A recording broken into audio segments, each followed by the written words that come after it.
तो आप सभी का आपके अपने यूट्यूब चैनल पर स्वागत है। आज हम बात करने वाले हैं एयरफोर्स ग्रुप सी की जो सिविलियन पोस्ट की जो वैकेंसी आई हुई हैं उनके बारे में। उनको आपको यानी फॉर्म फिलअप कब से स्टार्ट हो रहे हैं और कब तक लास्ट डेट है और किस जो एड्रेस है वो क्या फॉर्म कैसे फिलअप करना है, एड्रेस कौन सा रहेगा, सभी बातों का डिस्कशन करने वाले हैं। और आपको किस पोस्ट के लिए अप्लाई करना चाहिए, सभी बातों का डिस्कशन इस वीडियो के अंदर करने वाले हैं। तो वीडियो को अंत तक जरूर देखना, प्रत्येक इन्फॉर्मेशन आपके लिए इम्पोर्टेंट है वो रहने वाली है। तो सर्वप्रथम बात करें आपकी फॉर्म फिलअप की डेट की। फॉर्म फिलअप की डेट है वो आपका 17 मई से स्टार्ट हो रहा है। ठीक है, 17 मई से आपके फॉर्म स्टार्ट हो रहे हैं। 17 मई से लेकर आपका 15 जून तक फॉर्म फिलअप हो चलेगा। 17 मई 2025 से लेकर 15 जून 2025 तक आपके फॉर्म फिलअप हो चलेंगे।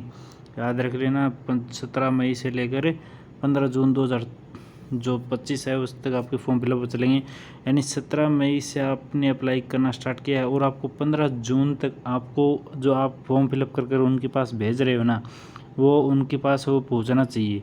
ठीक है, 15 जून से पहले उनके पास है वो 15 जून की शाम 5 बजे तक उनके पास है वो फॉर्म है वो आप जो बाई पोस्ट भेज रहे हो वो पहुंचना चाहिए। ठीक है, तो आपके फॉर्म फिलअप 17 मई से लेकर 15 जून तक वो के फॉर्म फिलअप वो चलने वाले हैं। ठीक है, फिर आपकी जो वैकेंसी की बात करें तो जो air officer commanding air force station जो अर्जन सिंह पानागढ़ वेस्ट बंगाल के अंदर है, तो उसके अंदर वैकेंसी सर्वाधिक आई हुई हैं। 148 वैकेंसी टोटल है वो रहने वाली हैं। ठीक है, तो आप देख सकते हैं किस किस की पोस्ट रहने वाली है। एलडीसी की पोस्ट रहने वाली है, हिंदी टाइपिस्ट, कुक की रहने वाली, स्टोर कीपर की, कारपेंटर, पेंटर, एमटीएस की, मेस स्टाफ, लॉन्ड्रीमैन, हाउस कीपिंग जो स्टाफ होता है, वूल्स कैंशियर की, सिविलियन मैकेनिकल ट्रांसपोर्ट की, ड्राइवर की रहने वाली है। ठीक है, 148 पोस्ट रहने वाली हैं। ये सभी UR, OBC, SC, ST, EWS, PWBD ये सब की वैकेंसी देख सकते हैं। फिर नेक्स्ट वैकेंसी रहने वाली है air officer commanding air force station Tezpur की, जो कि असम के अंदर है। उनकी अंदर लोअर डिवीजन कलर की एक वैकेंसी रहने वाली है एक। और फिर आती है western air command Indian air force की air officer commanding air force station Ambala के अंदर वैकेंसी रहने वाली है। अम्बाड़ा कैंट हरियाणा के अंदर हिंदी टाइपिस्ट की वैकेंसी रहेगी एक वैकेंसी। और फिर एयरफोर्स सेंट्रल अकाउंट्स ऑफिस के अंदर वैकेंसी रहेगी। Air officer commanding air force central accounts office जो सुब्रतो पार्क है न्यू दिल्ली के अंदर, उसके अंदर एलडीसी की 3 वैकेंसी वो रहने वाली है, यूआर की 2 और एससी की 1 वैकेंसी वो रहने वाली है। और जो आप लिफाफे के ऊपर जो एड्रेस लिखोगे बड़े वाले लिफाफे के ऊपर, तो वो एड्रेस कौन सा लिखना है, वो एड्रेस ये रहने वाला है। वो एड्रेस आपका ये रहने वाला है, ये देख सकते हो ये एड्रेस है ना। जैसे आप वेस्ट बंगाल के लिए अप्लाई कर रहे हो तो इसमें आपको ये एड्रेस लिखना है, और यदि आप असम वालों के लिए अप्लाई कर रहे हो तो इसमें ये एड्रेस लिखना है, और अम्बाड़ा कैंट के लिए अप्लाई कर रहे हो तो ये जो एड्रेस लिखना है, और आप न्यू दिल्ली वाले सुब्रतो पार्क के लिए अप्लाई कर रहे हो तो ये एड्रेस उसमें लिखना है बड़े वाले लिफाफे के ऊपर। और यूनिट का नेम भी है आपका इसी के अंदर रहने वाला है। फिर बात करें अगर क्वालिफ़िकेशन की, क्वालिफ़िकेशन जो मेन जो कन्फ्यूज़न बच्चों का है, क्वालिफ़िकेशन क्या रहेगी। लोअर डिवीज़न क्लर्क में आप 12वीं पास होना चाहिए और आपको टाइपिंग आनी चाहिए 35 वर्ड पर मिनट इंग्लिश के अंदर, 30 वर्ड पर मिनट है हिंदी के अंदर।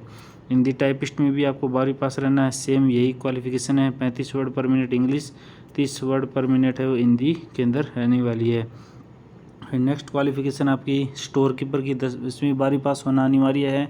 ठीक है, और जो सिविलियन मैकेनिकल ट्रांसपोर्ट ड्राइवर की है उसके अंदर आपके पास हैवी लाइसेंस होना चाहिए और 10वीं पास होना चाहिए। कुक के अंदर क्या है, कुक की 10वीं पास होना अनिवार्य है, 1 साल का एक्सपीरियंस कुक का होना चाहिए। पेंटर के 10वीं पास होना अनिवार्य है, और इसमें आपको एक्सपीरियंस जो सर्टिफिकेट होना चाहिए आपका पेंटर का। ठीक है, और कारपेंटर के अंदर भी सेम यही क्वालिफ़िकेशन आपका 10वीं पास, और आपके साथ साथ जो इंडस्ट्रियल ट्रेनिंग इंस्टीट्यूट से सर्टिफिकेट प्राप्त होना चाहिए कारपेंटर के अंदर। फिर नेक्स्ट है हाउस कीपिंग स्टाफ HKS के अंदर आपको 10वीं पास होना अनिवार्य है, और लॉन्ड्री मैन के अंदर आपको क्या है 10वीं पास होना अनिवार्य है, और 1 साल का एक्सपीरियंस होना चाहिए धोबी का। ठीक है, मेस स्टाफ का भी 10वीं पास होना अनिवार्य है, इसमें भी 1 साल का एक्सपीरियंस होना चाहिए आपका वेटर के तौर पर। मेस MTS में क्या है, इसमें भी आपको 10वीं पास और 1 साल का एक्सपीरियंस, और जो वूल कैंसर होता है ना, वूल कैनिसर होता है, उसके अंदर भी आपको 10वीं पास। और जो आप फॉर्म फिलअप करोगे उसमें से एक्स सर्विसमैन को प्रायोरिटी हो इसमें मिलने वाली है। ठीक है, तो ये हो गया आपकी क्वालिफ़िकेशन। और हमने जो फॉर्म के बारे में बात करें, आपको फॉर्म है वो कैसे फिलअप करना है और फॉर्म है वो कहाँ पर मिलेगा। फॉर्म है आपको आपको इसके अंदर पे 20 रुपीज़ पे करने हैं और स्क्रीनशॉट लेकर इस व्हाट्सएप नंबर पर आपको भेज देना है। ठीक है, और फॉर्म आपको लिफाफे कैसे तैयार करने हैं, एक तो बड़ा लिफाफा तैयार करना है आपको। ठीक है, जो मैंने एड्रेस बताया ना, जिसके लिए आप अप्लाई कर रहे हो ना, उसको जिस यूनिट के लिए, तो उसमें क्या करना है आपको 2 यहाँ पर लिखना है और उस यूनिट का नेम वगैरह है, पिन कोड वगैरह सब कुछ लिख देना है। और इस बॉक्स के अंदर, इस कोने के अंदर आपको क्या करना है, फॉर्म लगाना है, फॉर्म लिखना है और अपना स्वयं का नाम, गाँव का नाम, तहसील, ज़िला और स्टेट और पिन कोड लिखना है। ठीक है, ये तो हो गया बड़ा वाला लिफाफा। फिर आपको छोटा लिफाफा तैयार करना है। कि छोटा लिफाफा में 2 लिखना है और स्वयं का एड्रेस है वो यहाँ पर लिखना है, नाम, पिता का नाम, मोबाइल नंबर, गांव का नाम, तहसील, ज़िला, स्टेट और पिन कोड। ठीक है, और आपको 10 रुपये की एक टिकट लगानी है इसके ऊपर, छोटे वाले लिफाफे के ऊपर है।